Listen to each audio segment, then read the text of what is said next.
గౌరవ కమిషనర్ గారి ఆదేశాల ప్రకారంగా మన సమ్మక్క సారక్క గద్దె దగ్గర ఉన్న వాటర్ ట్యాంకులో ఉన్న నాసును తీయడం జరుగుతుంది. తీసి దాన్ని క్లీన్ చేసి మళ్ళీ శుభ్రమైన నీళ్లు పోయడం జరుగుతుంది. శుక్రవారం రేపు శుక్రవారం పశువుల అంగడి జరుగుతున్న సందర్భంగా ప్రజల యొక్క శ్రేయస్సు కోసం, పశువుల యొక్క శ్రేయస్సు కోసం ఉన్న ఇక్కడ ట్యాంక్ని క్లీన్ చేసి శుభ్రంగా నీళ్లు పోయడం జరుగుతుంది. ఇది ప్రజలకు, పశువులకు కూడా ఉపయోగపడుతుంది. ముఖ్యంగా పశువుల కోసమే ఉపయోగపడడం కోసం ఇక ట్యాంక్ నిర్మించినాము. దాన్ని శుభ్రం చేసి ఎవ్రీ శుక్రవారం పశువుల అంగడి సందర్భంగా మంచి నీళ్లు పోయడం జరుగుతుంది. అంటే ఈ ట్యాంక్ ఎక్కడి వస్తుంది మీకు వాటర్?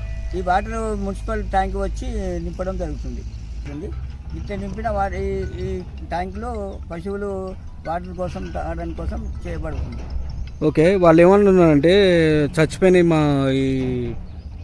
అని చెప్పేసి చాలా మంది బాధపడ్డారు. అలాంటిది ఏమీ లేదు ఇంతవరకు అయితే.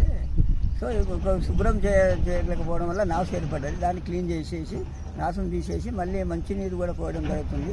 అలాంటిది ఏం జరగదు ఇక్కడ. నేను హుస్నాబాద్ మున్సిపాలిటీ శానిటరీ ఇన్స్పెక్టర్ని. పేరు చెప్పండి. పేరు సిహెచ్ బాలయ్యం.